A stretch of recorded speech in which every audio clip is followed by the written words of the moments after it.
আলাইহিস সালামের ফুটপ্রিন্ট আছে। ফুটপ্রিন্ট মানে পায়ের ছাপ। সুবহানাল্লাহ পড়ো। সুবহানাল্লাহ। তো যেদিন আদম আলাইহিস সালামকে আল্লাহ ওখানে পাঠিয়ে দিয়েছিলেন ওই দিনটা ছিল জুমার দিন। সুবহানাল্লাহ নাই? সুবহানাল্লাহ। সুবহানাল্লাহ বাড়িতে যায় বলেন। সুবহানাল্লাহ। চিল্লায় পড়েন আল্লাহু আকবার। আল্লাহু আকবার।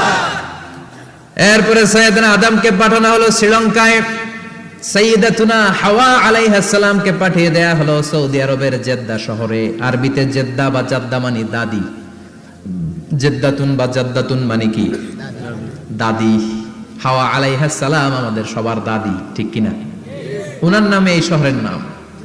বছরের পর বছর সাইয়েদনা আদম আলাইহিস সালাম এবং হাওয়া আলাইহিস সালাম আল্লাহর কাছে ক্ষমা চাইলেন, আল্লাহ ভুল করে নিষিদ্ধ গাছের ফল খেয়েছি, তুমি মাফ করে দাও। আল্লাহ বললেন, আদম কয়েকটা কালিমা শিখিয়ে দেব, এই কালিমাগুলো পড়ে আমার কাছে দোয়া করো, আমি কবুল করে নিব। আল্লাহু আকবার। আল্লাহু আকবার। আল্লাহ শিখিয়ে দিলেন আর বললেন, আদম পড়ো রাব্বান